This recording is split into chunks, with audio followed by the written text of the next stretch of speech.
Okay, so, hi, hello. Welcome back to another Creepypasta Storytime video. From the last video that I did was Entity 303, and I was in Minecraft for that one, and it was actually kind of fitting how I did a story about a Minecraft creepypasta in Minecraft. But we're back in a normal place today. This one is another creepypasta. You guys probably have not heard about this, but this one is called Strange Accounts from My Childhood Home. This one is kind of like more of the newer one. This one was posted back in 2017. And yeah, so before I get into the story, I do want to say, please use code GOONS at gamersubs.gg. You get 10% off any purchase from Gamersubs, and that goes for your tubs, merchandise like t-shirts, and even the shaker cups. And also, one more thing, this video is all a one take. As previously mentioned, I do not have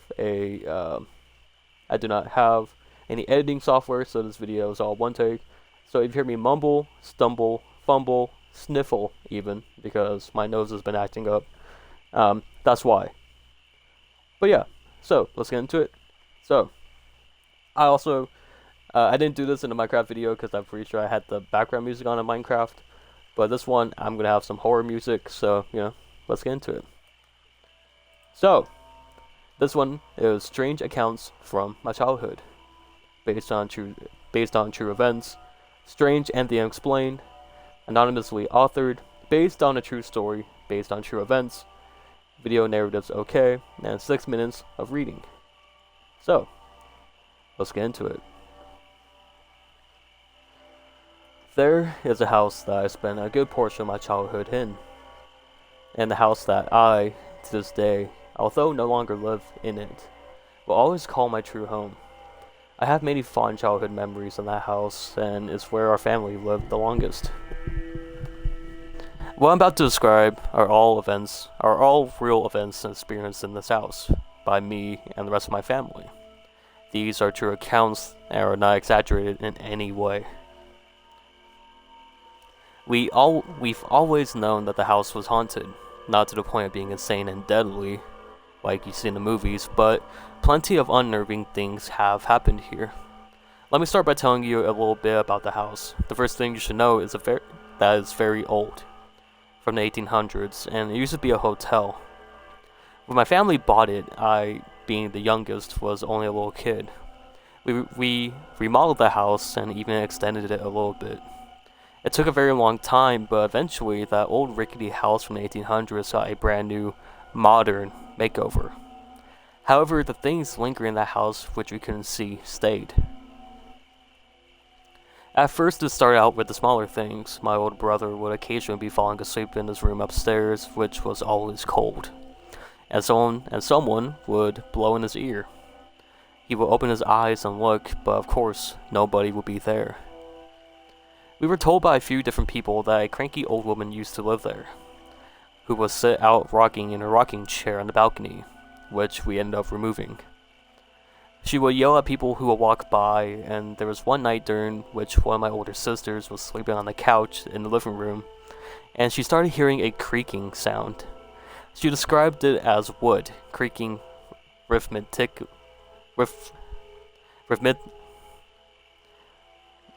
creaking in a rhythm. There we go. Coming from the spot just outside one of the upstairs windows, which used to be a door, that led out to the balcony that no longer exists. Rhythmically. There we go! Sorry about that, let's move on. One time when I was little, being all adventurous like I was, I took a digital camera up to the furnished attic at night, where it was quiet and pitch black. I made my way into the middle of the room and held up the camera and started snapping pictures. I could only see what I was taking pictures of when the camera would flash, and then afterwards when I looked at the taken picture on the digital screen, I eventually saw in one of the pictures I had taken while I was facing a wall, a small black spot in the middle of the screen. I took another picture pointing the same way and saw that the spot was still there, but had grown. To me, it looked like some sort of portal to nothingness, a small void of blackness in the room. Something that sucked up the light of the flash and didn't reflect any back. As I took more and more pictures of it, it got bigger and bigger, until it was almost covering the entire camera lens. Just blackness. It then occurred to me that rather than growing, this black mass actually seemed to be getting closer and closer to the camera lens. I don't remember anything past that point. I must have run downstairs. Things started getting more physical. I was once in the shower when the water suddenly got cold, and I looked back to find a knob had been turned significantly behind my back. At night, when alone, we each began to hear loud footsteps above us in the biggest room on the second floor. You would only ever hear them if you were alone, or were the only one awake. Once they were so heavy, it sounded like there was an elephant or something up there, and the ceiling creaked so loud that I half expected it to cave in on me. My sisters shared that room for a long time. Eventually, one of them decided to move out. Only one remained in it. When she was walking around up there, you could hear her footsteps clearly. The only problem was, I would also hear those footsteps walking around when she wasn't home. Sometimes I was home alone. My mom was awakened one night when my friend was sleeping over to loud footsteps running up and down the stairs. According to her, it sounded like more than one person, and was practically like a stampede. She jumped out of bed, angry at us for being up so late, causing such a racket. I opened her bedroom door into the room where you could see the bottom of the stairs, but there was only dead silence and darkness. Everything was still. She thought we must have run downstairs and just missed us, so she went upstairs and opened the door to the room we were sleeping in, which was my sister's old room, now vacant after they had both moved out. But we were sound asleep. She thought maybe we were faking it and expected us closer, and realized that, no, we were clearly out cold. It had been that way for quite a while. She mentioned all of this to us next day, maybe wanting to think that it was us, but we, of course, had no idea what she was talking about. One night, I was just about to fall asleep when I heard a man's voice right in my face, whispered the word, "bang."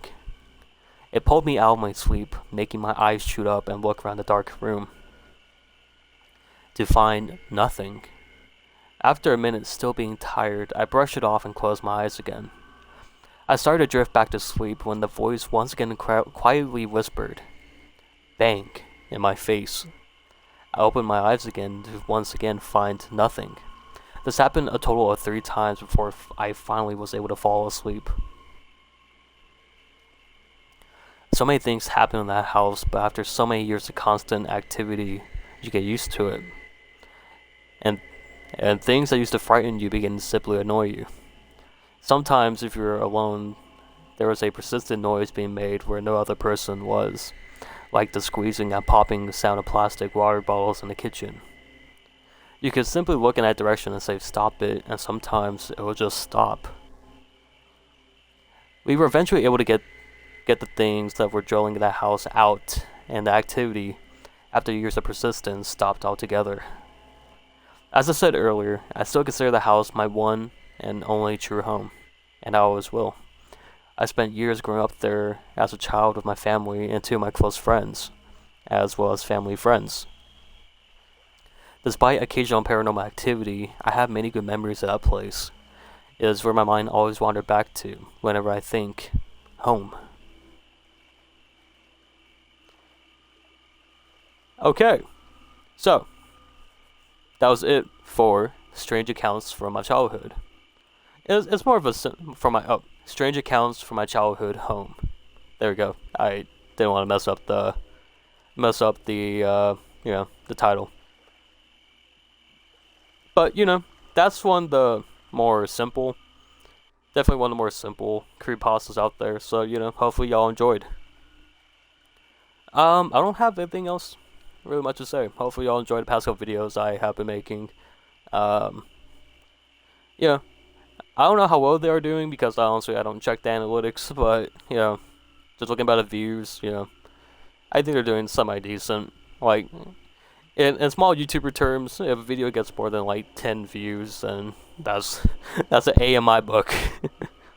But yeah, but hopefully y'all enjoyed the past couple videos. I'll probably, by the time this one goes up, I may have done another 3 scary fake YouTuber horror stories. So maybe I'll do more. Maybe I'll do like a Matt Pat version, since he's retiring also. I don't know yet though. But yeah. But I do want to say thank you guys so much for clicking on the video. Thank you for being here.